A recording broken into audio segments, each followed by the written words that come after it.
Io sono venuto in possesso di una circolare particolarmente interessante. Rimaniamo proprio in tema di sicurezza, arriva dal Ministero dell'Interno, Dipartimento della Pubblica Sicurezza. L'oggetto è questo: assegnazione allievi agenti della Polizia di Stato frequentatori del 12° corso. Si parla ovviamente di carenza ed organico per quanto riguarda la polizia. Scorriamo la classifica, la graduatura, compaiono tutti: Alessandria, Aosta, Novara, Padova, Parma, Pavia. Non c'è Pordenone.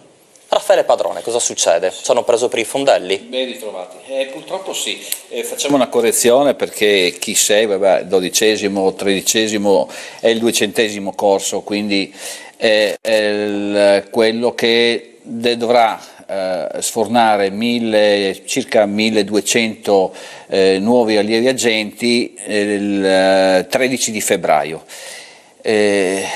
Io l'avevo preannunciato, se si ricorda i nostri telespettatori, avevo detto: guardate che pare che Pordenone per il prossimo triennio è escluso dall'assegnazione di nuovi agenti, e quindi subito dopo anche, ma quindi chi ci guardava subito dopo la fiera e subito dopo Pordenone legge, se si ricorda, io parlai in quell'occasione che tutti quegli agenti servivano per costruire una città sicura durante una grossa manifestazione, una circolare che parla di inserire numericamente tot agenti per una manifestazione a livello internazionale come quella di Pordenone legge, una manifestazione che ha dato dei ottimi risultati, cioè non ci sono stati incidenti. Quindi da una parte ci dicono che dobbiamo utilizzare un numero di agenti, dall'altra parte non ce li danno. Allora non capiamo perché Pordenone deve essere sempre bistrattata sotto questo aspetto.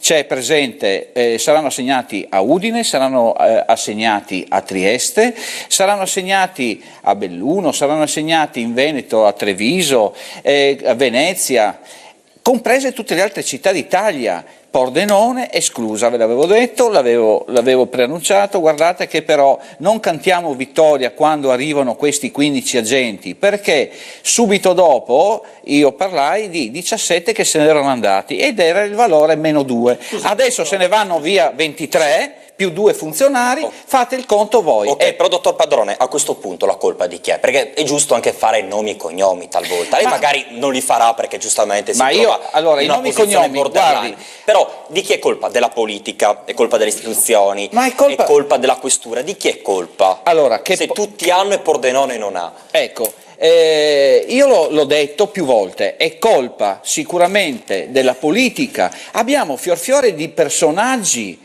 che sono a Roma, qua si canta vittoria perché si chiude, si apre una provincia. Attenzione che se la provincia deve rimanere così sotto l'aspetto sicurezza, allora veramente, come dissi l'altra settimana, qua ci sono uffici con 3 persone, chiudiamoli. Cioè è una cosa gravissima quella che è successa questa mattina, perché questa circolare è stata fatta stamattina su una vecchia guida del 2 anni fa, dove davano a disposizione 2017, 18, 19 le assegnazioni. Questo è stato garantito. Quella vecchia circolare, quando ci sono nuove situazioni, che l'avete visto, ci sono nuove circolari del capo della polizia, ministro dell'interno, che ci danno l'ordine di avere in piazza tot uomini. Qua di Pordenone se ne frega nessuno, cioè qua si siedono politici, però purtroppo quando il mio questore chiede uomini e il prefetto chiede uomini, o non sono ascoltati o dobbiamo intervenire diversamente. Cioè io veramente chiedo alla popolazione di Pordenone di scendere in piazza a fare un sit-in in piazza. Ma non soltanto di Pordenone, perché la polizia serve anche l'Interland. Ma infatti, interviene dove... se qua vogliamo allargare veramente... anche Pordenone, abbiamo il sindaco qua. Ecco, ben arrivato sindaco. Pordenone deve offrire, unitamente ad altre forze di polizia, quali sono i carabinieri, la Guardia di Finanza, che stanno peggio inguaiati di noi, chiudono le caserme alle ore 8, risponde un centralino, e comunque quella è la macchina che gira anche per loro. Cioè poi veramente credo che tanto di cappello quando poi abbiamo risultati ottimi sul campo della sicurezza, perché allora veramente qua parliamo solo di volontariato, cioè ormai sta diventando un volontariato sta questura di Pordenone, la vogliono chiudere, ma chiudetela. Hanno salvato la prefettura, ma vabbè, ma ha salvato la prefettura, ma il prefetto lì c'ha personale che sta lì per lui. Chi sia il prefetto fermo un secondo, perché giustamente abbiamo, poi riparto da lei. Io vado subito con Andrea Delle Vedove, che ci ha raggiunto. Io ringrazio veramente il sindaco della cittadina di Cordenosa. La polizia, non soltanto locale, ma la polizia di Stato è importante, non soltanto per Pordenone, ma anche per Cordenosa e tutti i comuni limitrofi. La vedo spesso passare, ma non le sembra che questa volta abbiamo esagerato? Uno schiaffo alla destra tagliamento, Udine e Trieste sì, Pordenone no. Come mai?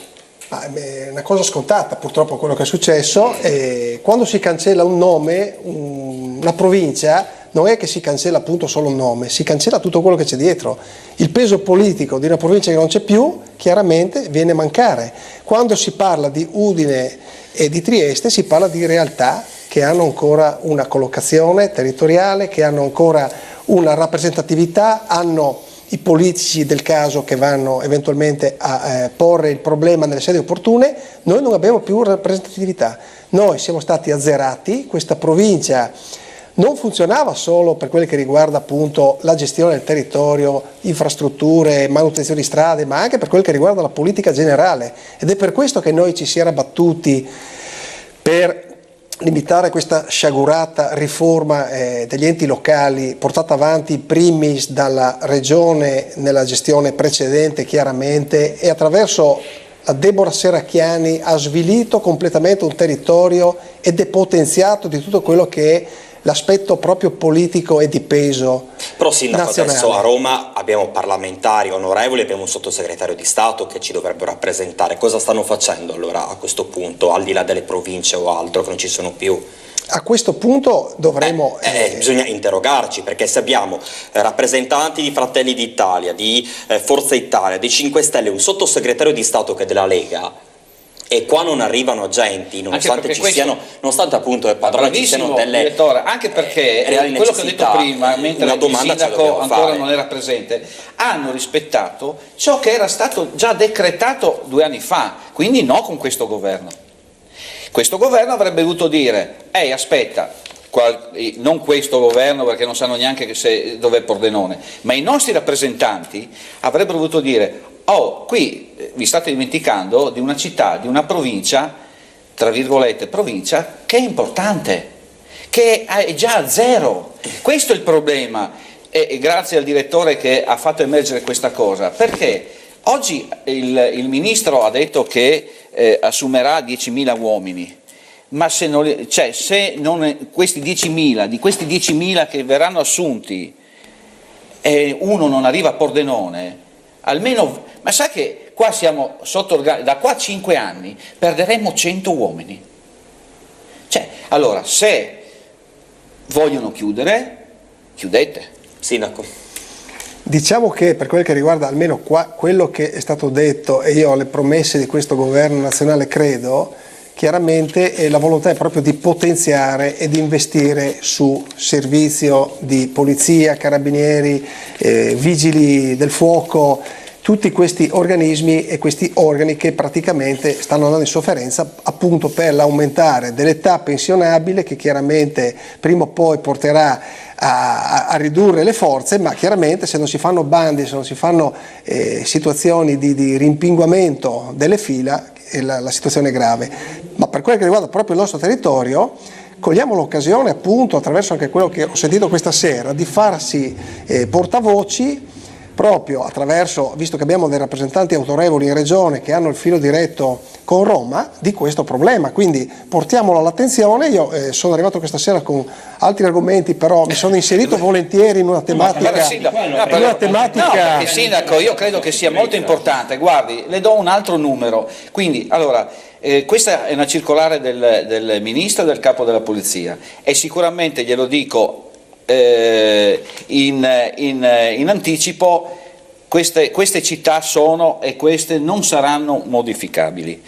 Il problema sa qual è? Che abbiamo più di 80-90 persone che vogliono venire a Pordenone con la nostra graduatoria, che a Pordenone non ci arriveranno mai, perché se a Pordenone non mandano nessuno, neppure quella graduatoria, Trasferimenti. cioè noi abbiamo ricevuto persone che erano 18-19 anni che chiedevano di venire a Pordenone. Negli anni scorsi le uniche risorse arrivate a Pordenone erano queste. Almeno interveniamo su questa lista, su questa gradatoria, perché poi uomini non ce ne sono più fino al prossimo bando. È l'ultimo treno, o prendi o rimani. È chiaro, perché questi usciranno il 13 di febbraio, dicevo prima. Allora lavoriamo per far arrivare qualcuno prima di quella data, almeno, ok, con un'età diversa, con età gente più vecchia, perché uno che ha 18 anni che aspetta di venire a Pordenone, se si è arruolato a 30 non ne ha 25 come questi che ci interessavano. Poi c'è un altro aspetto, il Dipartimento ha fatto una cosa vergognosa, ha fatto, siccome eravamo sindacalista della polizia, sì, tutto io parlo, il nostro Dipartimento ha fatto una cosa vergognosissima, praticamente per dare una equiparazione ad altre forze militari ha deciso, sotto chiaramente le nostre richieste, di fare un riordino delle nostre carriere, che passava quindi a un riordino delle funzioni. Il Ministero, glielo dico io perché non garantisce uomini a Pordenone, perché questo organico è fermo al 1989, quando pochi erano gli ufficiali di polizia giudiziaria, c'erano i famosi marescialli. Oggi, facendo un riordino che era fermo da decenni, ha nominato praticamente tutti generali. Pordenone risulta che ci sono 100 generali, ma a Pordenone ci saranno anche 100 generali, ma ci sono 20 soldati. Cioè, quindi un generale non comanda. In pattuglia fuori. Perché io col mio grado dovrei comandare un'unità minimo di 9 persone. Non mi comando neanche a me stesso. Quindi, allora, l'assurdo poi è che noi risultiamo in esubero. Questa è la cosa più grave. I cittadini, questo sono cose che a poco interessa, ma quello che va sulla strada, o escono tutti i generali, che sarà molto difficile, credo, o escono i soldati. I soldati non ce ne sono, su 100 20 sono soldati, e in più Pordenone deve andare alla mostra del cinema, 2 volte al mese deve andare in Sicilia perché gli sbarchi continuano, nessuno li ha fermati, deve andare dal ministro quando arriva, deve andare. Cioè Pordenone, le assicuro che di quei 20 ne rimangono 10. E in più questi 10 devono fare i passaporti, la cittadinanza, devono garantire tutto l'iter. Sindaco, come 6 mesi per avere un passaporto. Poi parliamo anche della serata di questa di oggi, all'Aldo Moro. Cogliamo l'occasione per magari incontrarci in altra sede per affrontare magari meglio il problema. Cambiando discorso, per il discorso di cui dovevo questa sera puntualizzare alcune cose, innanzitutto vorrei fare una premessa, vorrei ricordare le vittime del Vajont che oggi sono passati 55 anni da quel tragico evento e diciamo che non c'è mai stata una riconoscenza veramente sentita da parte dello Stato, non abbiamo mai avuto rappresentanti importanti a celebrare manifestazioni di ricorrenza nel nostro territorio, ma ricordiamo che questo è un territorio che oltre il terremoto del 76 ha avuto anche appunto la tragedia del Vajont, quindi io volevo dedicare proprio questi pochi secondi a ricordare tutte le vittime, a ricordare che sono passati tanti anni, però la ferita è ancora aperta, non si dimentica. Alle 20.45 alle 20.45 all'Aldo Moro faremo una serata proprio in tema sicurezza, avremo il terzo degli appuntamenti con i nostri comandanti Busetto e Rossi, Cordenossi e Pordenone, quindi che parleranno di sicurezza, di quello che riguarda tutte le attività che l'amministrazione sta portando avanti per tutelare appunto il nostro ambiente in termini di sicurezza attraverso apparecchiature, attraverso uomini e come diceva prima l'amico della polizia, anche noi come vigili abbiamo i nostri problemi, quindi questo rapporto di collaborazione servirà quantomeno ad attutire il gap tra necessità e personale a disposizione. Noi questa sera parleremo di questo, poi parleremo anche di altro, avremo tutta la giunta al completo che si metterà a disposizione dei cittadini per eventuali domande su quel che riguarda il nostro territorio, le nostre attività amministrative in generale. Ecco. Quindi alle 20.45 appuntamento l'Aldo Moro. 20.45 all'Aldo Moro. Cioè cerchiamo, Sindaco, veramente di fare sinergia, di stringere un po' veramente, creando anche magari